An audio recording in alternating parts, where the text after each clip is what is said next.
Kontrapedal kanalına hoş geldiniz.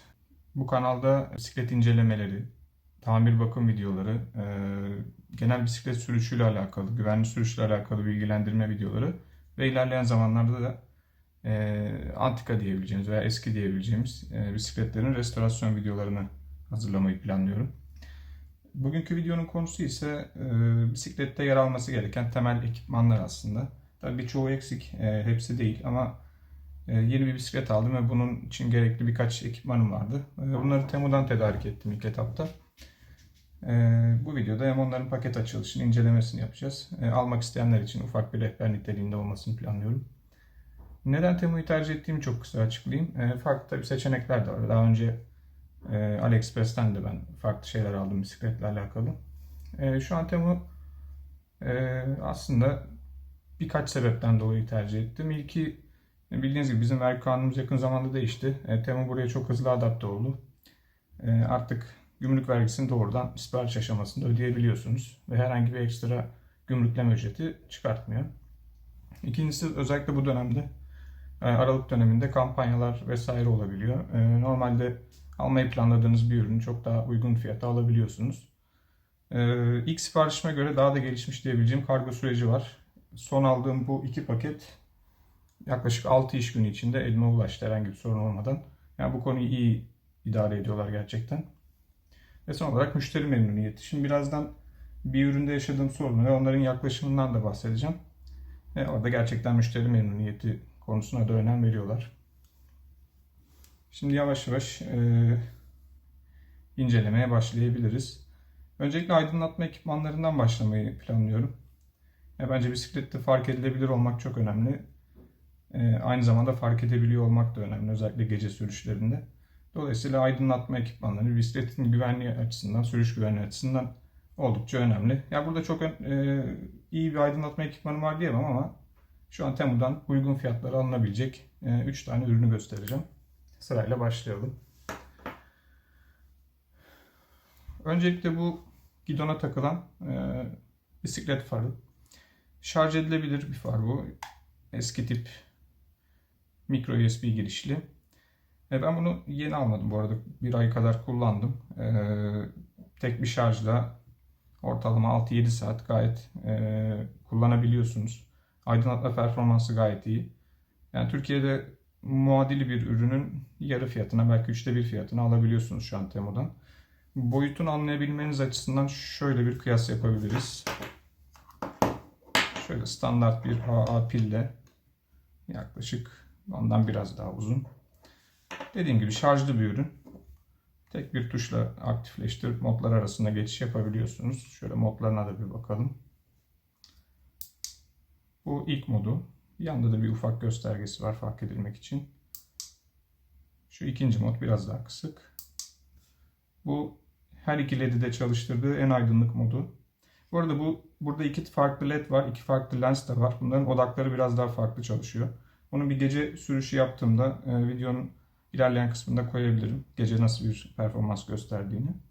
Şöyle, evet, bu sanırım odayla beraber en güçlü mod. Yani şu modda bile uzun süre kullanabiliyorsunuz. Rahat 2-3 gece sürüşü çıkarabilirsiniz bununla. Şöyle bir geçişli modu var. Yani tam amacını anlamamakla beraber fena bir mod değil. Ve flaşör modu var.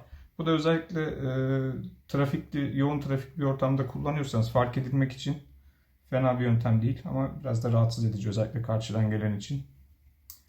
Ve kapalı mod. Ve bağlantısına bakalım. Bağlantı kısmında da şöyle silikon bir şey kullanılmış. Farklı aşamalarda gidonunuzun kalınlığına göre buradan kullanabiliyorsunuz. Yani gayet pratik. Eski yöntemlere göre daha iyi. Bu şekilde silikon olduğu için çok vibrasyon da yaşamıyorsun. Yani bir sallanma durumu çok yaşanmıyor açıkçası bunda. Bunun fiyat bilgisi ben aldığımda 150 lira artı vergisiydi. Yani %60 vergi dersek yani kabaca 210-220 lira civarına geliyor. Ve hala benzer fiyatlara bulmak mümkün. Yani fiyat performans olarak bakarsanız gayet iyi. Bunların bu arada mevcut güncel fiyatlarını ve linklerini paylaşırım. Oradan inceleyebilirsiniz. Bunun yanında İkinci, bununla beraber gelen, aslında aynı pakette gelen bir de sele altına takabildiğimiz, sele borusuna takabildiğimiz bir kırmızı ışık var, fark edilmeyi sağlayan. Burada da yine farklı modlar var. Bu da yine benzer şekilde şarj edilebilir. Bunun şarj süresi diğerine kıyasla belki biraz daha kısaydı. Çünkü boyutlarından da anlayabileceğiniz gibi bundaki pil daha küçük. Yine bunu da şöyle göstereyim. Gördüğünüz gibi neredeyse bir pile yakın boyutu. Modlara bakalım. Sabit modu var. Şöyle gezer bir modu var. Şu gece fark edilmek için uygun bir mod bence. Yine gezer modu benzer başka bir modu var. Bu kadar. Dediğim gibi bunu yine farklı şekilde takabiliyorsunuz şuradaki silikon sayesinde. Yani bunu bagajına da takabilirsiniz eğer bisiklet bagajınız varsa. Veya doğrudan şöyle sele borusuna takabilirsiniz. Yani bunların montajıyla alakalı çok anlatabileceğim bir şey yok ama yine de videonun sonuna veya farklı bir videoda bunların montaj edilmiş halinde bisiklet üstünde gösterebilirim. Şimdi son olarak ben bunu doğrudan aslında şey için almadım. Bisiklet için almadım. Çok bisiklet için de pratik bir ürün olduğunu düşünmüyorum açıkçası ama almak isteyenler için, farklı amaçla almak isteyenler olabilir. Onlar için incelemek istedim. Evet, bu bir kafa lambası. Şöyle açalım. Bu da şarjlı ürün. Şöyle önce takabilmeniz için bir kayış çıkıyor. Ayarlı bir kayış. Şuradan sıkılık ayarını yapabilirsiniz. Evet. Ürünün kendisi. Ve yine evet, burada daha iyi bir şarj kablosu kullanmışlar. Type-C kablo var içinde. Type-C ile şarj ediyorsunuz. Şunu kenara alırsak. Evet, ürün bu. Şöyle bakalım. Şimdi burada dikkat çekici bir şey var. Şurada 2 tane infrared sensör var. Bunun birazdan ne işe yaradığını anlatacağım. Şu yanlarda destekleyici ledleri var. Ve asıl aydınlatıcı kısım burası. Burada şöyle dönebilir ve fokusunu ayarlayabilirsiniz. Yani uzağa aydınlatsın, daha odaklı aydınlatsın veya daha geniş, yakın aydınlatsın diye. Şuradan takabileceğiniz, şuradaki bandı takabileceğiniz yerleri mevcut.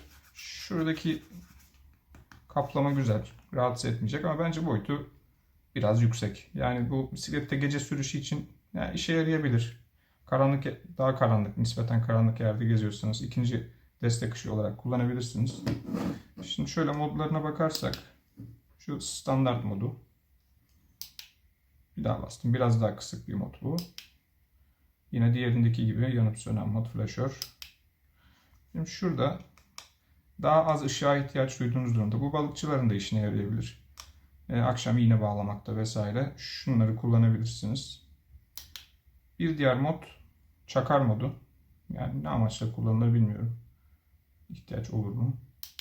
Ve kapanıyor. Şimdi bir de bunun uzun basıldığında geçtiği bir mod var. Şöyle. Burada da şu sensörler çalışıyor. Şöyle yaptığınızda kapanıyor. Şöyle yaptığınızda açılıyor. Yani el hareketiyle kapatıp açabiliyorsunuz. Yani kullanışlı bir özellik. Kapatalım. Tabii bunu kullanmadığım için henüz şarjına ne kadar gittiğini çok kestiremiyorum. 2 farklı şarj seçeneği var. Doğrudan USB kablosuyla veya telefondan şarj edebilirsiniz diyor buradaki manuelde. Ama telefondan ne kadar başarılı olur, nasıl şarj eder denemek lazım. Ürünün fiyat bilgisini paylaşırım. Boyut olarak da yine fark edilebilmesi için şöyle neredeyse 2 kalem bil genişliğinde. Yine benzer şekilde derinlikte 2 kalem pile yakın. Evet, bu ürünü de böyle toplayalım.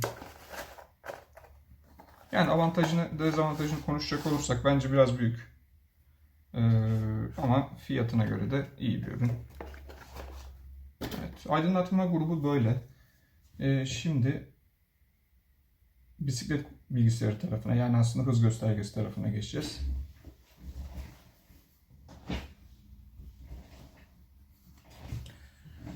Evet. Hız göstergesiyle devam edelim. Şöyle markasız, alışıldık bir kablosuz hız göstergesi bu. Burada model bilgisi var. Zaten linkini paylaşırım. Bunun bir de kablolu versiyonu varmış. Şimdi özellikle kablosuz tercih ettim. Daha önce kablolu kullanıyordum ama yani mümkünse kablosuz almakta fayda var. Şöyle açalım. Şurada cırt kablo göndermişler bağlantı için ve jant tellerine takabileceğimiz mıknatıs görüyorsunuz. Bu her turda alıcıya aslında bir tur attığını söylemesi için kullanılan bir yöntem. Burada bir manueli var. Biliyoruz, bunu geçtim. Evet, şimdi ürün şöyle. Arkada pil yuvası var. Kablosuz. Şurada asıl takılacağı yere geçme yerleri var. Ürünümüz bu. Şimdi bunu ilk defa burada çalıştıracağım. Şöyle paralel açacağız arka tarafı. Biraz boyutunu göstereyim açmadan önce. Yine pille kıyaslarsak güzel, ne küçük ne büyük. Neredeyse bir pil boyutunda. Evet. Şimdi şurada çıkanları bir önce göstereyim. Şöyle tutalım. Burası gidona takacağımız kısım. Şurası gidonun gireceği bölge. Şuradan takacağız, ayarlayacağız. Bu arkadaş buraya oturacak. Gördüğünüz gibi bu istediğiniz zaman rahatlıkla çıkarılıp takılabilen bir şey. Yani bisikleti bir yere kilitlediğinizde yanınıza almak isteyebilirsiniz. O durumlarda kolaylıkla buradan alıp çıkarabilirsiniz. Şurada bir transmitter var. Yani aslında okumayı yapıp ana bilgisayara gönderecek kısım burası. Bu da bir pil yuvasına sahip. Şimdi önce bunları açalım, sonra pillerini takalım. Bir demoyu burada yapabilirsek yapmaya çalışalım. Sonra bunun bisiklet üstünde de montaj biliyorsunuz zaten paylaşacağım. Şöyle açtık. Pil konusunda emin olamadım. Ne kullanalım? Burada yazmamışlar. Yani tahminim 2032'dir. Bizim tartı pili dediğimiz standart. Daha öncekiler öyleydi. Şimdi burada videoyu bir saniye durdurup pilleri alalım.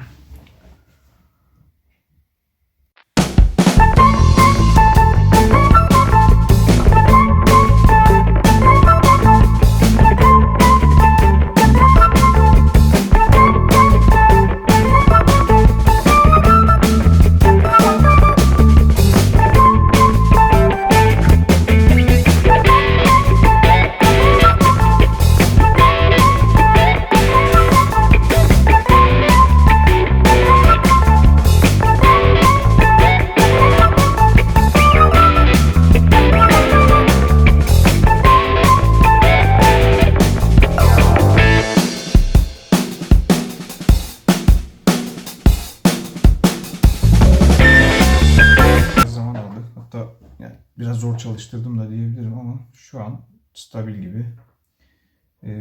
Çalıştırma kısmını ayrıca anlatacağım. Bu arada az önce kutudan fark etmedim. Yani aslında çıkması gerekiyordu.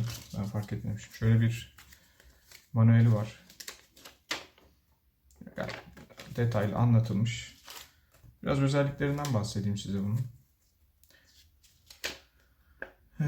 Hız göstergemiz var. Ortalama hız hesaplaması var. Maksimum hız tutuyor. Hız speed comparator dediği bir özelliği var. Bu da anlık hızınızın ortalama hızınızı artırıp azalttığını söylüyor. Yani ortalamanın üstünde mi gidiyorsunuz, altında mı gidiyorsunuz aslında. Kilometre metre arasında geçiş yapabiliyorsunuz göstergelerde. Auto start stop'u var. Yani sürmediğiniz zaman kendi uyku moduna geçebiliyor. Odometer'ları var. Toplam gittiğiniz mesafe. Trip meter'ları var. Yani bu da şey bazında açabiliyorsunuz bunu. Tur bazında. Saat göstergemiz var. Auto power off'lar var az önce bahsettiğim. Birkaç kere yazmışlar. Kalori hesabı yapabiliyor. Yakılan yağ miktarını hesaplayabiliyor. Bunu da ilk etapta setup adımı var. Bunu ayrı bir videoda çekeceğim. Setup adımında sizden yaş ve kilo bilgisi istiyor. Oradan sabit bir hesapla yapıyor anladığım kadarıyla. Sıcaklık göstergesi var. Bakım uyarısı var. Önceden setleyebiliyorsunuz bakım aralığını.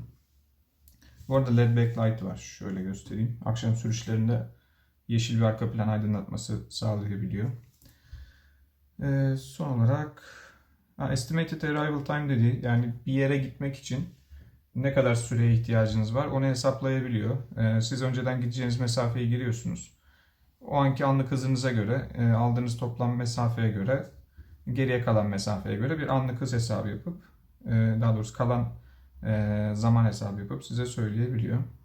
Onun haricinde burada ilk ayarların nasıl yapıldığı var. Dediğim gibi bunu ayrı bir videoda anlatacağım. Sadece şimdi size biraz ürünü göstereyim. Yine pilimizi alalım. Dediğim gibi pil boyutunda neredeyse. Alıcı da, daha doğrusu gönderici de benzer. Bir de şurada ufak jant teline taktığımız bir mıknatısımız var. Buradaki her bir geçişi tetikleyen ve direksiyona bağlayabileceğimiz bağlantı aparatı var. Buradan özellikler arasında geçiş yapabiliyorsunuz. Modlar arasında geçiş yapabiliyorsunuz. Şimdi az önce yakın tuttuğumda çok çalışmadı ama şöyle çalışmasını gösterebilirsem onu da göstereyim. Şöyle sanki tekerlek dönüyormuş gibi tetikleyelim.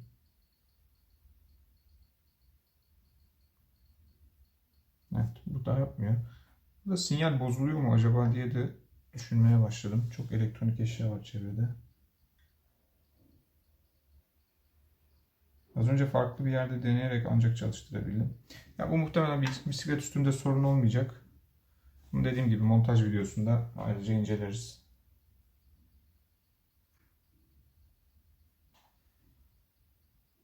Ama yok, yani şu an çalıştıramadık. Yani şu tuşların dokunmatik olması bilmiyorum, çok hoşuma gitmedi. Onun haricinde şimdilik bu alıcı verici arasındaki bağlantı çok tutarlı görünmüyor. Bunu biraz deneyip öyle göreceğiz. O konuda şimdilik yorum yapmak doğru olmaz. Yani dediğim gibi montaj videosunda ve sonrasında bir kullanım videosu yapar, orada anlatırım. Şimdi bunu geçebiliriz artık. Toparlayalım.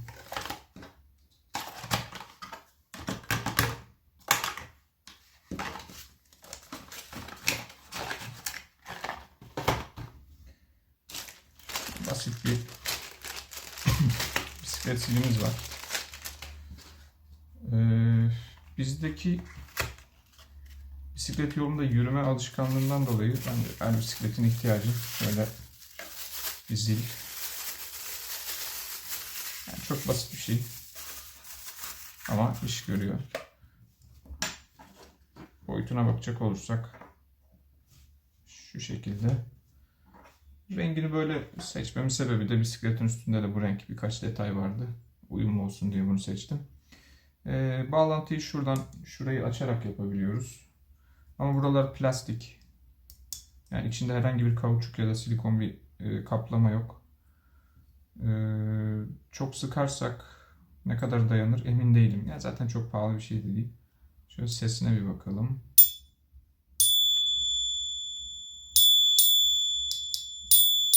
Yani tanısı fena değil. Yürüyen insanları, özellikle bisiklet yolunda yürüyen insanları uyarmak için yeterli gibi. Geçtik bunu da. Ben bunun montajında sorun yaşayacağımı düşünüyorum ama bakalım, montaj videosunda belli olur. Şimdi eldiven. Yani güvenli sürüşte olmazsa olmaz birkaç elemandan biri. Kask da bunlardan biri ama şu an oradan kask almadığı için bunu ayrı bir şeyde anlatırım. Eldivenimiz bunlar. Ben buna benzer bir eldiven önceki bisikletimde yaklaşık 3500-4000 kilometre kadar kullandım. Yani malzeme şuna çok yakındı. Evet, biraz yıpranıyor ama hiçbir şekilde yırtılma vesaire olmuyor. Kazalarda da bence koruyucu. Yani en azından şuralarınızdaki soyulmaları vesaire engelleyebiliyor. Bu eldivende ekstra özellik olarak şuradaki kumaş gördüğünüz gibi epey ince. Rahat nefes alır. Çok rahatsız etmiyor. Şuralarda avuç içlerinde jel kısımlar var. Yani çok jel gibi değil ama en azından şuralara ekstra bir destek sağlıyor. Şimdi benim bisiklette elcik de zaten biraz silikonlu. Çok ihtiyaç olmuyor buna ama bazı dağ bisikletlerinde özellikle sert elcikli olanlarda fayda sağlar. Şuralar ayrıca kaymaz malzemeyle de kaplanmış. Şu noktalar kaymaz. Kaydırmaz malzeme. Aynı detaylar parmaklarda da var. Şurada. 2 tanesinde. Yani bununla gidonu tuttuğunuzda daha bir hissiyat oluyor. Kaymadığı için daha güvenli bir hissiyat veriyor. Onun haricinde dediğim gibi malzeme kalitesi kötü değil. Fiyatına göre de gayet makul. Bunların boyutları X large'tı. Orada ölçüleri var. Şurada avuç içinizin genişliğini ölçerek size uygun boyutu alabiliyorsunuz. Şurada yine bir hava almasını sağlayan bir detay kullanılmış ki bu da terlemeleri önlemek için gayet iyi. Şöyle bakabilirsiniz. Bu şekilde eldivenlerde. Şimdi şöyle bir şey aldım.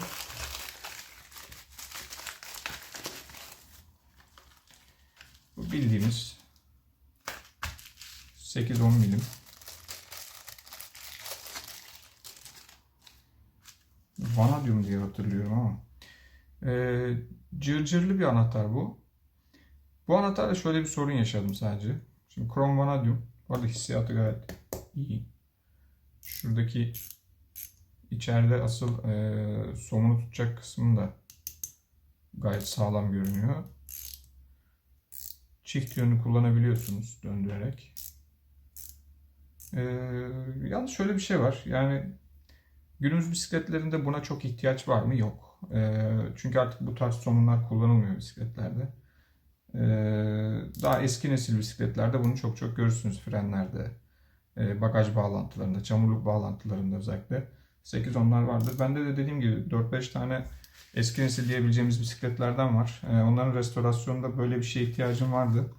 Yalnız bunu alırken şöyle bir sorun yaşadım. Bunun ürün görselinde bundan 6 tane var. İsimlendirmesinde de 12 tane bir arada gibi bir ifade vardı. Ben de çok dikkat etmeyerek sipariş verdim. Sonradan yorumlara baktım.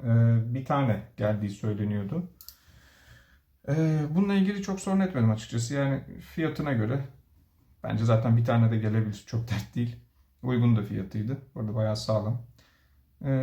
Yalnız bunun zamanla ben siparişi verdikten sonra kampanyaya girerek fiyatı düştü.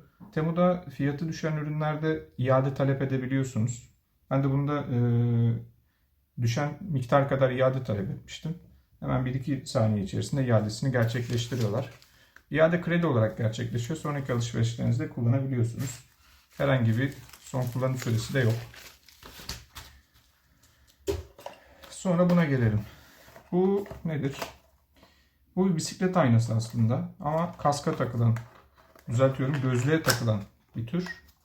Şimdi bunun görselini birazdan videonun kenarına eklerim. Ben bunu aslında bisiklet aynası değil, bisiklet aynasına sahip bisiklet gözlüğü diye aldım. Hem açıklamasında hem de ürün görselinde bu gözlükle birlikte verilmişti. Fiyatı da bence gözlükle beraber olması gereken fiyatıydı. Velhasıl bu geldiğinde böyle tek geldi. Sonrasında o arada da bunda yine bir fiyat indirimi olmuştu. Onun iadesini de istedim. Fakat sonrasında ürün geldikten sonra Temu'nun destek chatbot'u var. Oraya yazıyorsunuz ürünü iade etmek istediğinizi. Orada neden iade etmek istediğinizi soruyor. Orada işte açıklama doğru girilmemiş gibi bir ifade kullanmıştım ben. Ürün açıklamasında gözlük yazdığı için ki benim faturamda da hala aynalı bisiklet gözlüğü yazıyor. Yani orada bir şey olmuş. Satıcının bir sanırım yanlış ifadesi o ya da satmak için kullandığı bir yöntem de olabilir. Ben de yaptım. İade istedim. Hemen birkaç dakika içinde bu ürünün ücretini kredi değil doğrudan kredi kartına iade ettiler. Ve müşteri memnuniyeti için bunun da bende kalmasını söylediler. Yani geri göndermeme gerek yokmuş. Bu ne olabilir? Bu mevcut bir gözlüğünüz varsa şuradaki yaylı bir mekanizma var. Gözlüğün yan tarafına takıyorsunuz bunu. Kulağa giden kısmına. Şöyle gözünüzün bir 5-6 santimetre önünde bir ayna oluyor. Buradan arkadan gelen araçları falan görebiliyorsunuz. Bu özellikle yol keseceğiniz zaman, karşıya geçeceğiniz zaman ihtiyaç olan bir şey ama bilmiyorum yani ne kadar sağlıklı çalışır. Bunu bir gözlük geldikten sonra dener bakarız.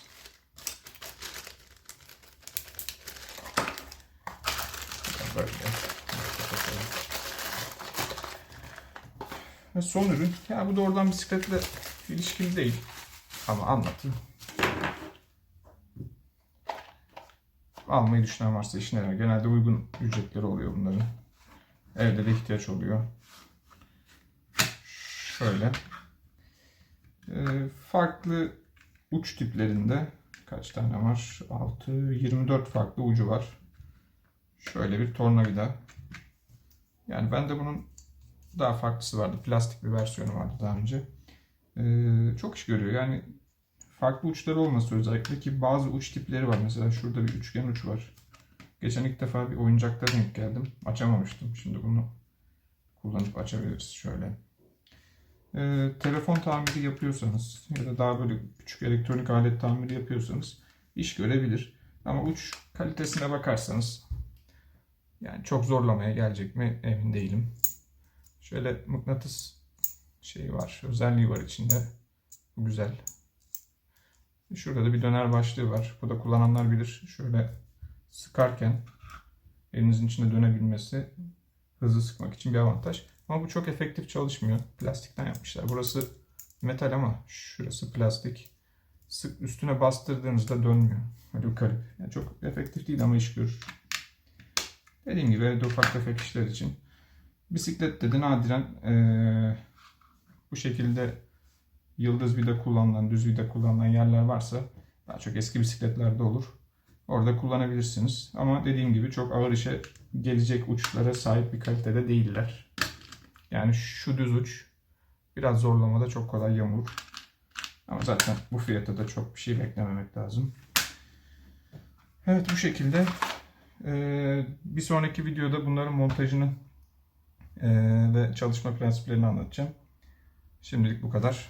Teşekkürler. İncelenen ürünlerle ilgili sorularınız varsa yorum kısmına sorularınızı yazabilirsiniz. Oradan yanıtlarım. Videoyu beğendiyseniz beğen butonuna basmayı unutmayın. Ve son olarak videoların devamında bildirim almak isterseniz yeni videolarda abone olabilirsiniz. Teşekkürler, hoşça kalın.